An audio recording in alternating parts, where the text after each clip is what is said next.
এটা মিয়া ভাই না? মিয়া ভাই, মিয়া ভাই, আমার জমিটা কি দিবেন না? তুই আবার আইছস আমার বগলে জমির কাছার লইয়া। এই তোর কি এর জমি দিমুরে? কি এর জমি পাস আমার কাছে? বারে বারে জমির কাছার লইয়া আছে আমার বগলে, হ্যাঁ? তোর তো বেড়া এখনো দুধের দেখতে পারে নাই বেড়া। তুই বড় হ, তারপরে তোর জমি দিমু, যা। আমার বাড়ির বগলে আনতে যা। দেখেন মিয়া ভাই, এত কথা কথা কথা করার দরকার নাই। আমার জমিন আমারে দিবেন, আমি জমিন বিচ্ছা ব্যবসা করবো।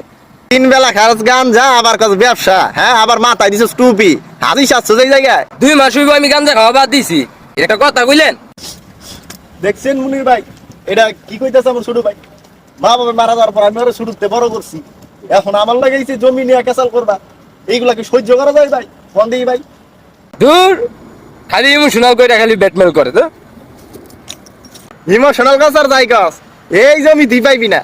তুই যে কি ব্যবসা করবি এটা কি আমার থেকে মানুষে ভালো জানে?